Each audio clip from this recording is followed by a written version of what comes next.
Okay, pag-usapan natin 'to. Pero bago natin pag-usapan tong si ano, kay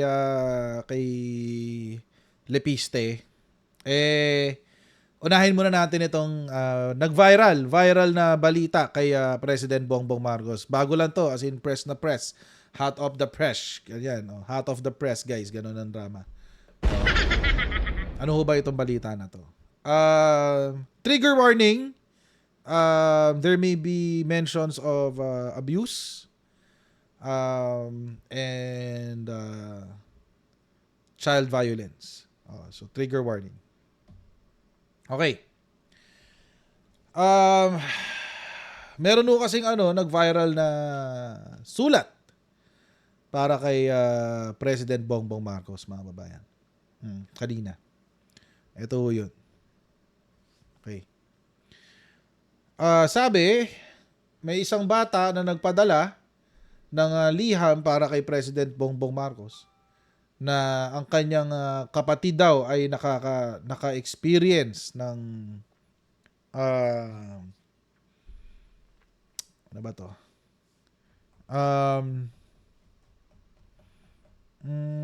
SA. Yun na lang, SA na lang. Sabihin natin SA.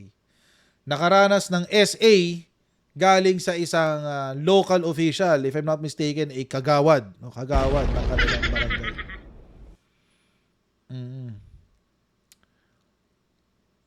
Tapos, nireklamo din yung pagputol ng kuryente, supply ng tubig, paninira ng ari-arian, na direkta raw nakaapekto sa kaligtasan ng mga bata doon sa actually I think this is an orphanage, parang orphanage yata to. So nag-viral yung sulat niya. Ito ho yung sulat niya. Yan.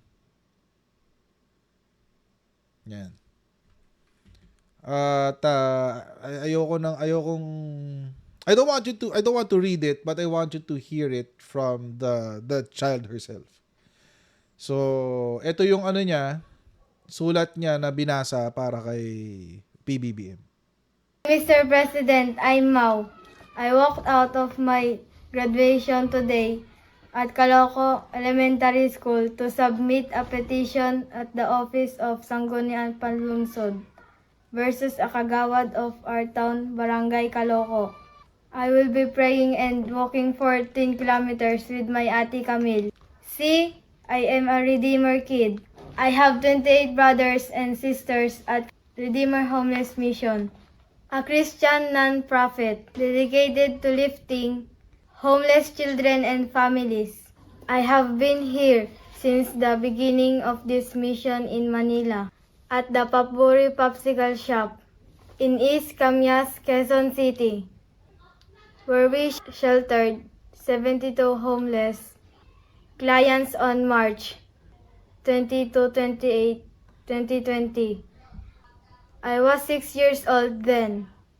I was in every feeding. I have seen this ministry grow to what it is today. I have taught over 35 children how to read. We help feed, clothe, and bring people to the hospital when they are sick. We raise money to make sure the kids have milk and diaper.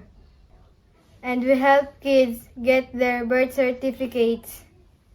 We've done 43 of them already. We also raise money and help families build homes, replace roofing and walls after a storm.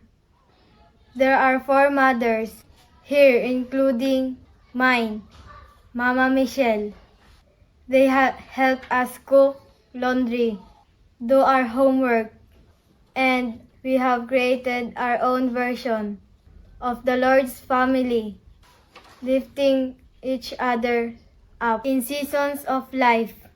In the last year, you have been at the forefront of EDCOM 1, the first Congressional Commission on Education, encouraging kids like me to read. May I share to you my experience in the mission field, on the ground with the poor people, Kids like me love to read, and we would do it every day if given the opportunity.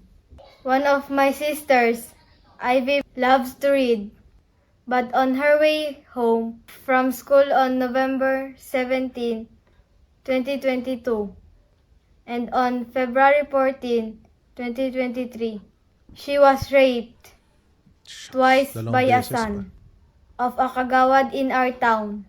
Ivy got pregnant from the first rape, and the kagawad kidnapped her, sent her to Montalban, and had the baby aborted and murdered.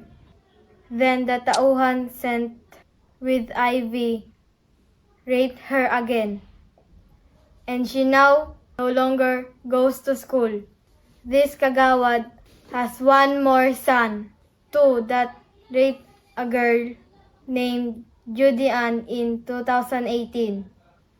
As a child, I have watched this kagawad threaten us, cut and steal our electrical wires so we have no electricity, and cut and steal our wires on the balloon so we have no water, set grass, fires to kill us, put nails in our tires, destroy our coconut plants, and steal our tanim. Many of the families here stay in survival mode because government people make life very difficult.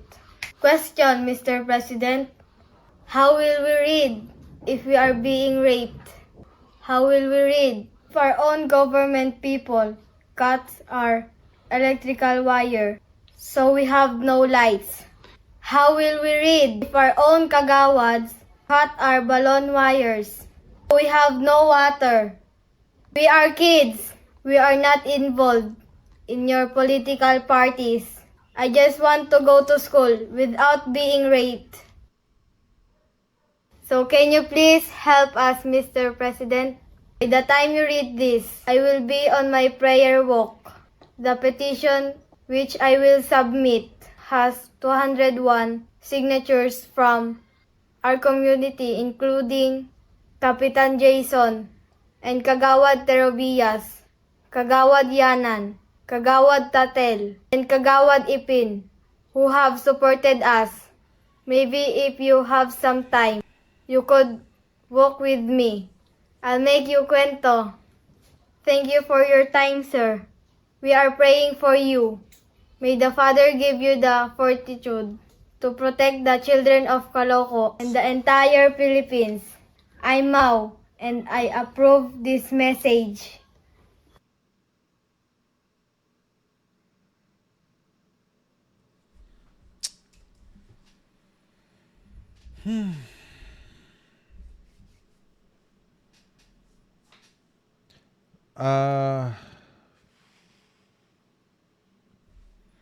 Wait, hanapin ko yung link. Bibigay ko sa inyo yung yung link ng page mismo. Ito siya. Yesterday siya in-upload eh.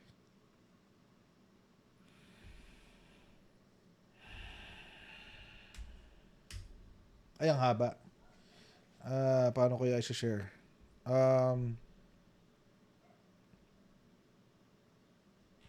Share ko na lang yung page. Ito na lang. Nandito naman sa page na yun eh. Ito yung page. Yan. Ngayon mga kababayan, sumagot na ho si PBBM dyan kanina. Kasi 'di ba nakuha yung sulat. Yan, nakuha yung sulat eh.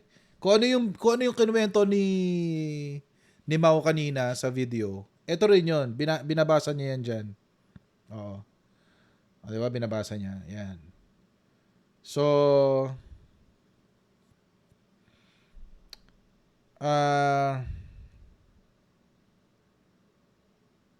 sumagot na si Presidente dyan.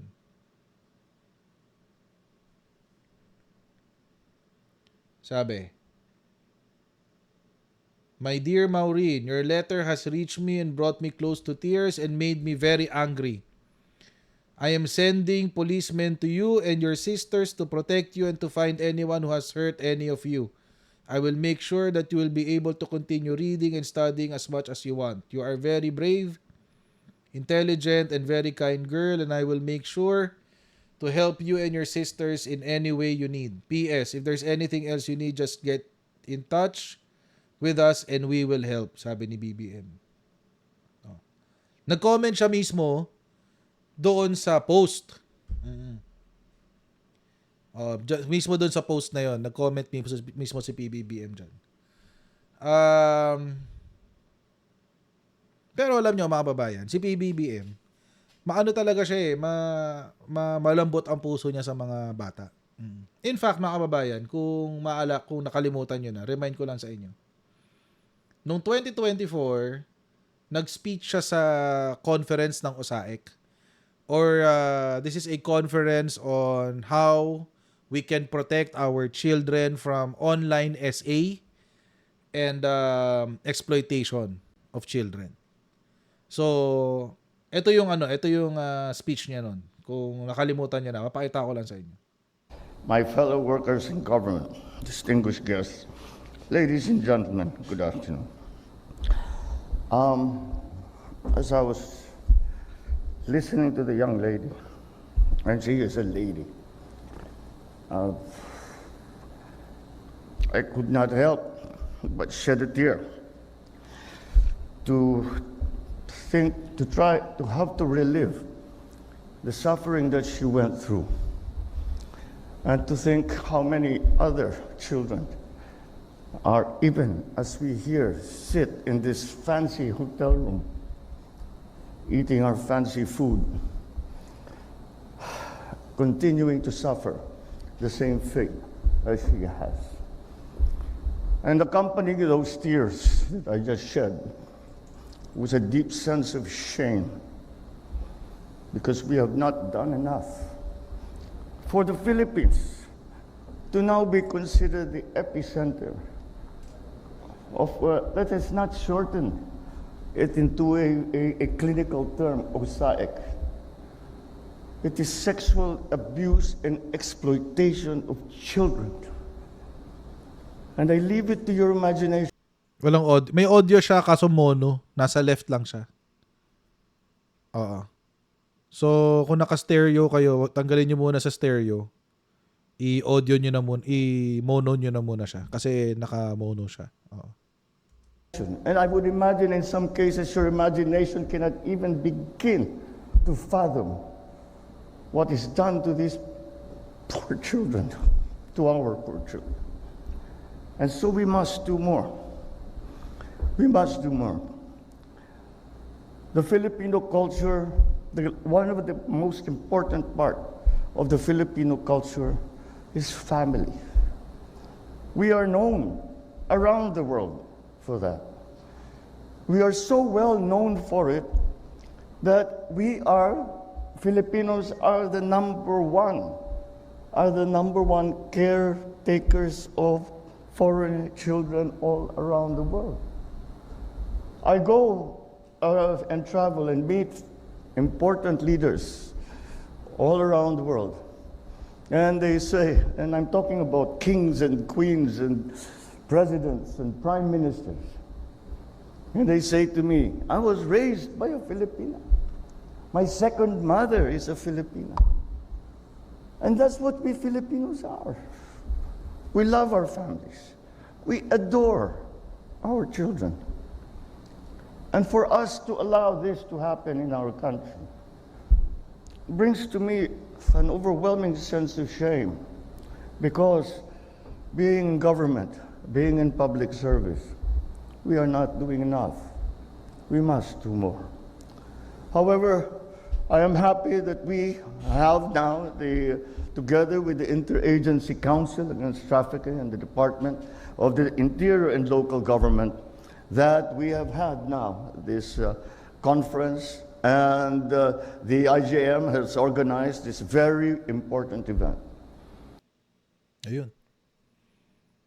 So, hindi rin ako magtataka kung bakit nag-react ng ganun bakit mismo si PBBM yung nag-comment. doon sa post. Sa sulat ni Mau. Oo. At hindi rin ako magtataka ka one of these days bibisita siya dyan kay Maureen. Hindi ako magtataka dyan. Baka bukas andyan yan. Bago mag Holy Week, bago siya pumunta ng Ilocos. Holy Week na pala. Bago mag Holy Thursday. Oo. Hindi ako magtataka kung pupuntahan niya yan at aasikasuhin niya yan. Baka tumulong siya mag-file ng kaso, hindi natin alam. But whatever it is, I'm pretty sure yun ang gagawin ni PBBM. And di ba nung naalala ko, nung nangangampanya siya, pag napag-uusapan yung abuse ng mga bata, ganun siya mag-react eh. Very tawag dito? Soft-hearted pagdating sa mga bata. Nag-aabang na nga daw siya ng apo eh, sabi, di ba? Oo. Swerte nung apo, kung kailan man siya magkakaapo.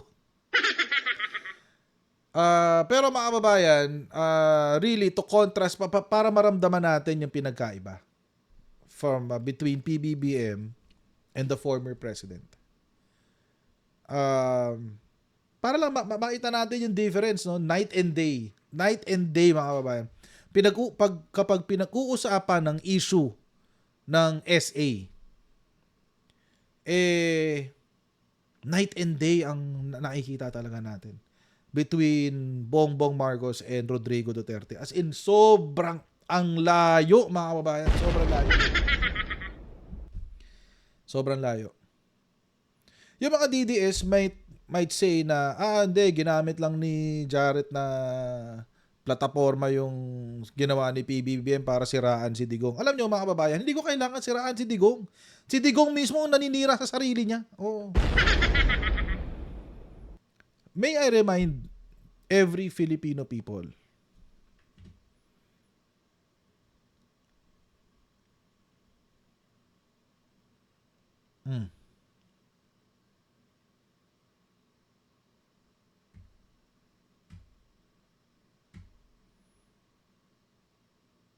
na kung si PBBM, nilalabanan niya yung mga gumagawa ng SA sa mga kababaihan, sa mga bata. Si Digong, siya mismo yung perpetrator ng SA.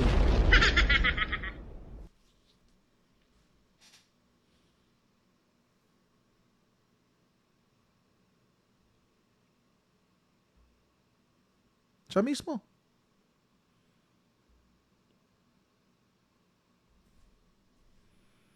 Siya mismo yung perpetrator.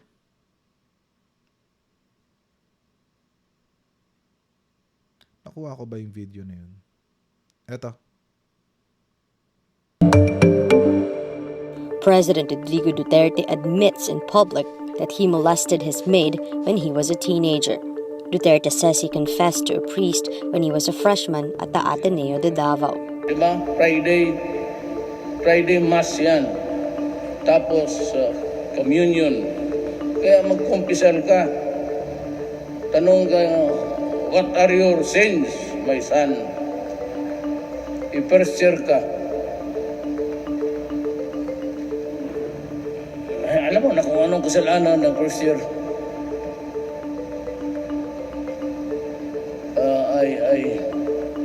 Come on!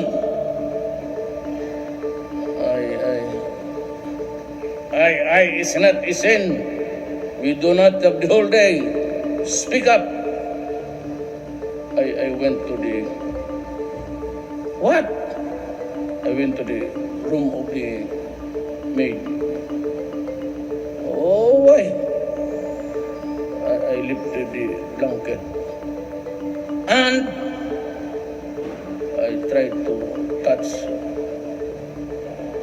what was inside the panty. And I was touching. She woke up. So I left the room. Where did you go? To the bathroom. Why? one father.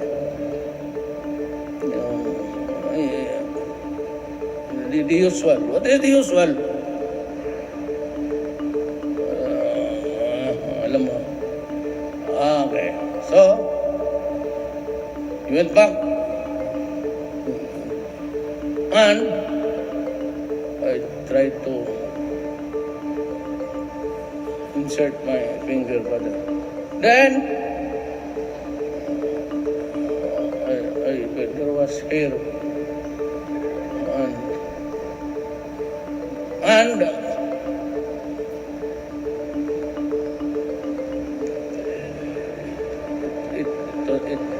it was wet.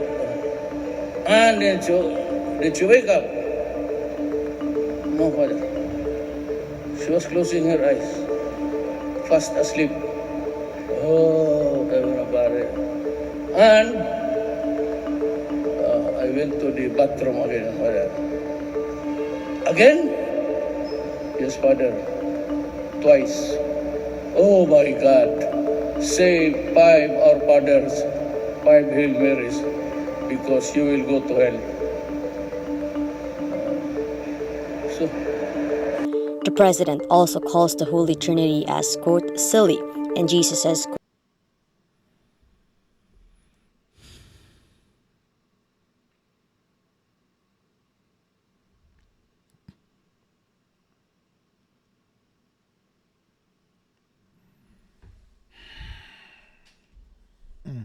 Ganyan yun. Ganyan yung idol nyo. Kaya hindi ako magtataka kung bakit meron kayong topasyo, kung bakit meron kayong suntay, kung bakit meron kayong mga ganong klaseng dilalak. Putang ina nyo.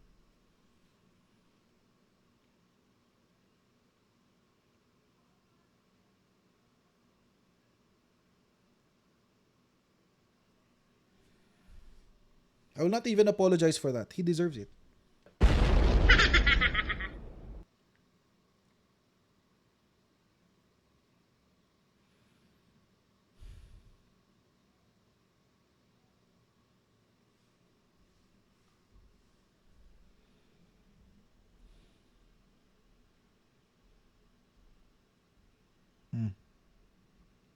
Di ba? Night and day, di ba? Si PBBM tsaka si Digong. Tapos sasabihin ng mga DDS, best president ever. Mga baliw kayo. You have a president publicly admitting to his crime. Hindi lang siya pumatay ng tao, nang molestya pa siya. Hindi nakapalag yung maid. Bakit? Mayor yung tatay niya. Or pati pala yung nanay niya. Mayor din yung nanay niya. Kawawang maid. Kung sino man yung maid na yun. Kawawang maid. Wala siyang laban. Kinabuso siya. Wala siyang laban.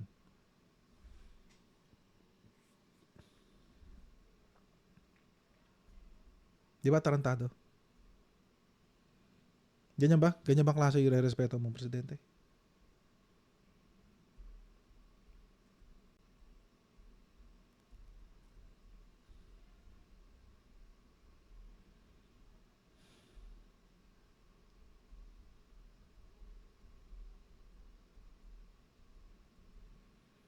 Alam mo sabi ng Malacanang during that time, after nito, ano sabi ng Malacanang? There's nothing obscene on Duterte's story about SAing a maid. Di ba? Wala problema. Wala naman bastos doon eh. Hindi lang siya bastos. Krimen yun, krimen.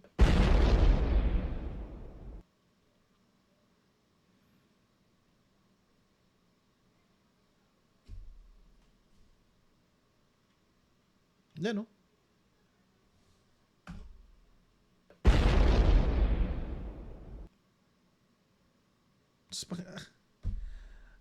Teka, ano? Tapos isasabihin nyo sa amin? Ano sasabihin nyo sa amin? Na okay si Digong?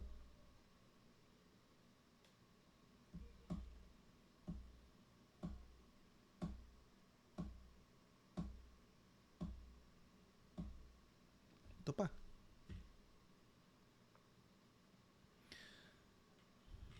Naalala nyo to? Yung birthday ni Digong noong 2021, Naging issue to eh. Yung hinipuan niya, yung maid. Nahuli sa video eh.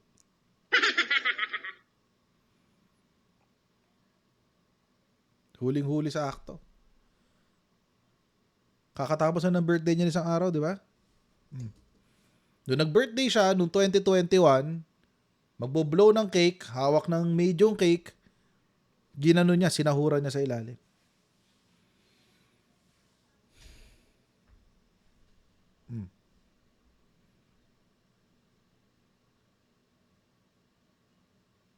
I would have to apologize to the Filipino people. Noong nangyari to, pinagtanggol ko si Digong. Sabi ko, hindi naman dumikit, baka nag-joke lang. Oh, wala yan. Oh. Et cetera.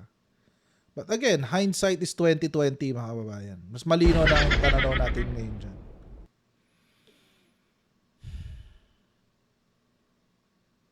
Bastos talaga tong hayop na to. As in, hayop talaga siya, guys. Oo. Hayop talaga siya.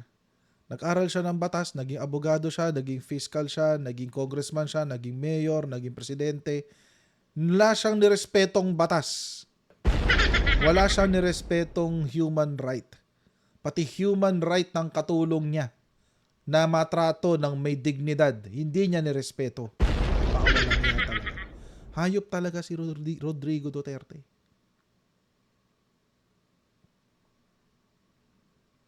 Anong sabi ng Malacanang nung panahon nangyari yan? Ito sabi ng Malacanang. The viral video on President Duterte's birthday. I hope you were able to see it. Yun dun sa celebration niya sa Davao City. Pero more than the issue dun sa cake na kanin ni Presidente na sabi ng mga iba na pakitang tao lang, if you could respond to that later. Ang issue dito kasi sir, marami nagagalit dahil nakita dun sa video yung akmang panghihipo ng Pangulo dun sa batang babae na nagdala sa kanya ng cupcake. So how do you explain this, sir? And how do you reconcile this with previous statements ng Palasyo na the President respects women? Ang favorite word ko po ngayon, utang talangka. Kaninang umaga po, unang ginamit ko yung utak talangka sa mga pumupula dyan kay Presidente. Ano pa bang gusto yung selebrasyon ng isang nakaupong Presidente? Ang tanging nandun lang sa selebrasyon niya, immediate members of his family, mga kasambahay. Now, yung sinasabi mo panghihipo, matagal na niyang kasambahay yun eh. Alam mo naman, talagang palabiro ang ating Presidente, pero wala pong mali siya yun. Dahil nakaharap naman po doon si Ma'am Hanilet. No? Ano ba naman pong problema doon sa maghahanda ng out of the ordinary na handa? 76th birthday naman yun. At saka sila lang po. Wala pong makapagsasabi na magarbo ang ating Presidente. Sabihin na nilang lahat. Hindi po nila masasabing magarbo. In fact, nalulungkot nga ako na sa aking 2 taon ng panunungkulan dito, ni isang Van de Honor, hindi ako nakatikim, ni isang sosyalan dito na bongga, wala ako natikman dito sa Malacanang. No? Tigil na po yan. Wala po talagang issue doon sa napakasimpleng pag-celebrate ng birthday ng isang Hindi sinagot yung issue presidente. nung sa nanghipo. Given na it is his 76th birthday at the time of pandemic, talagang dapat po pinagdidiwang dahil ang buhay Hindi sinagot yung ang issue ng hipo. pinaka-importanteng regalo galing sa Panginoon. Si Raulo. Sir, kasi the President before has admitted that he molested dati a housemate. Parang, how is the palace seeing this, sir? And is it okay for you yung ganong klase ng mga biro since nandun naman sa harapan si Ma'am Hanilet? Pia, kung may magrereklamo, dapat yung kasama niya sa bahay. Yun lang po yan. But sir, do you think it's wrong na manindigan yung ibang tao? Kasi sabi niyo po, kailangan mag-complain dapat yung kasambahay sana. Kung siya yung dapat unang mag-complain. But is there anything wrong with people calling the president out on this behavior? Wala pong kontrol ang presidente dyan, lalo na dun sa dati na nagpupula. Expected po yan. Pero kung sasabihin nyo na tama ba o mali ang nangyari, ang konteksto po niyan, malapit pong relasyon ng presidente, nakikipagbiruan sa kanyang kaarawan, so wala pong masama dyan. But of course, kahit anong katotohanan, yung mga talagang kritiko ni presidente, hindi titigil. So ganyan po talaga yan. It's not bad, it's not wrong, pero that's expected of them. Nang sabi ni Harry Roque, it's not bad, it's not wrong, pero yan paninira lang sa presidente. Si Raulo talaga kayo. Si Raulo talaga kayo.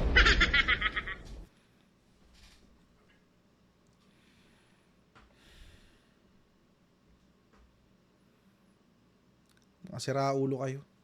Totoo.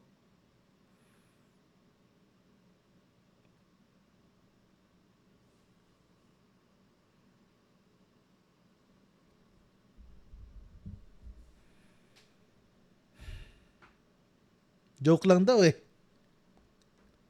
Joke lang daw kasi.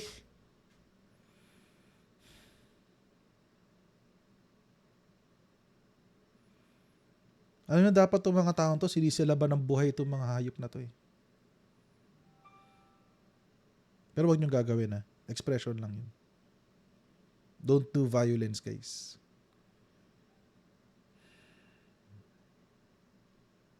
Totoo lang, ngayon pa lang buhay pa sila, sinusunog na kaluluwa nila sa impyerno. Maniwala kayo.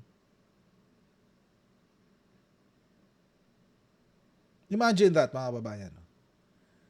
Binastos ka ng presidente, pupunta ka sa pulis, ire-report mo yung presidente. Palagay nyo, ano mangyayari? Sige nga.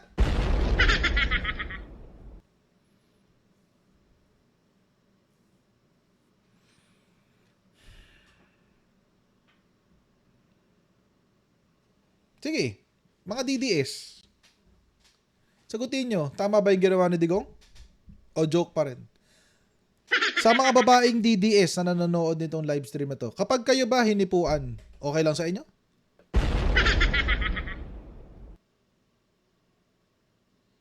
Pag hinipuan kayo ni Digong, okay lang sa inyo?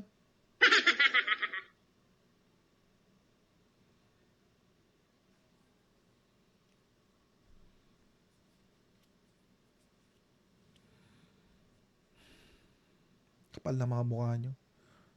Para ipagtanggol si Digong sa amin. Nakakapal na mga mukha nyo. Ipagtanggol si Digong sa mga sa harapan namin lahat. Again, admittedly, during the time, I was kasama ako sa mga tao nagtatanggol niyan. Kinagat ko yung joke nila o etc. etc. But again, hindsight is 2020.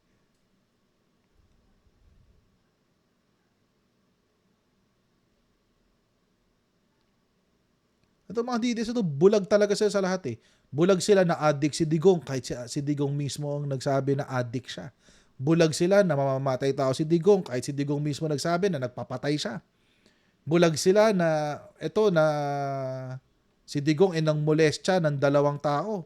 Kahit na si Digong, kahit kitang-kita na sa harapan talaga nila. Oo.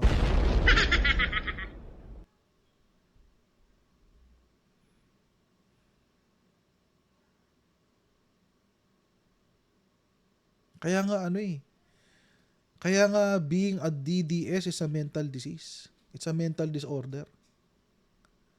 Being a Duterte supporter is a mental disorder.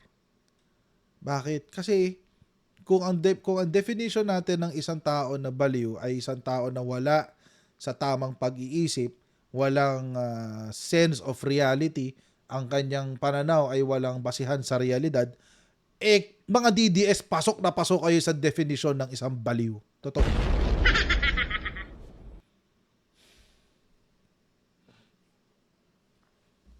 Nakakadiri kayo.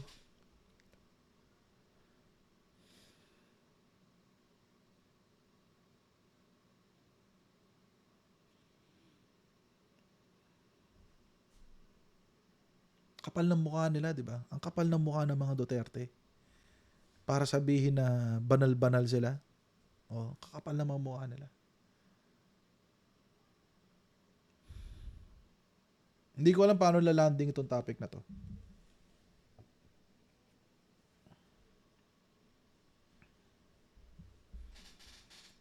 Pero, ito na lang ipanlalanding ko sa topic na to. Itong sinabi ni Kuya Nelson Guntan. Kung si Kitty kaya hawakan o hipuan, di ba?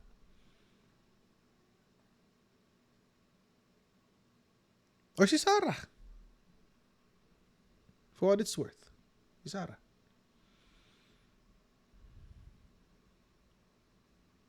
Magiging matutuwa kaya si Digong? Tatanggapin kaya yung excuse na joke lang? Oo.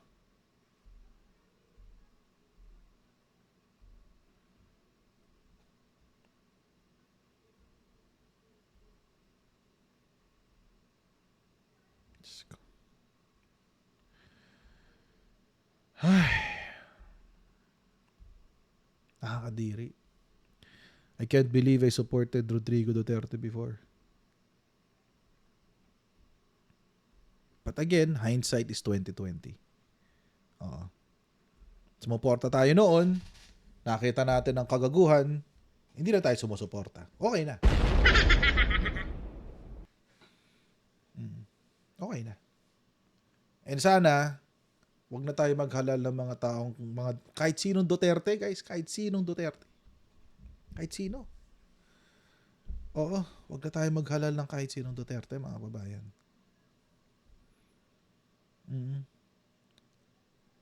Kontra ho yun sa ano eh. Kasi, ang pangit na epekto sa ating lahat. Napakapangit na epekto sa ating lahat, mga babayan. Napakapangit na epekto sa ating lahat. Bumaba ang moralidad natin, bumaba ang critical thinking. Dinadaan tayo sa drama na strong leader daw, etc. Hindi na namin kaagatin yan. Hindi na natin kaagatin yan. Wala na. Nakakadiri ang mga Duterte, promise. Nakakadiri sila. At ang mga taong naniniwala pa rin sa kanila, mamulat na kayo, magising na kayo. Magising na kayo. Sabagay, unti-unti na rin naman nagigising ang taong bayan sa tunay na pagkatao ng mga Duterte. So, may 2 taon pa, guys. May pag-asa pa. Oo. May pag-asa pa. Abangan natin kung magbabago pa yung iba. May mga hopeless cases na, syempre. Yung 304,000 na pumirma dun sa bring him home. Pero ako, hindi ko sasabihin yung bring him home. Sasabihin ko na lang, run free, Digong. Yun na lang. Oh. Run free, Digong. Oh, yun na lang sasabihin ko sa run free. Oh. Alam niyo ibig sabihin nun? Sa mga makakagets, if you know, you know. Run free. If you know, you know. Yun ang gusto kong sabihin sa kanya. Run free, Digong. Oh. Anyway, mga kababayan, hanggang dito lang po muna tayo sa ating live stream for tonight. Oh. Please don't forget to like, share, and subscribe. God bless everyone. See you tomorrow, guys. Bye.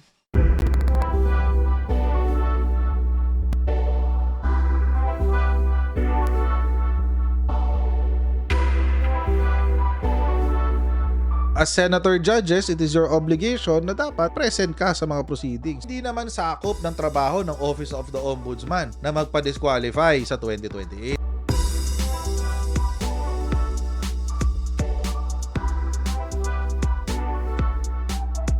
I-identify na natin lahat ng Manchurian candidates. Tigil-tigilan na natin yung kalokohan na ito.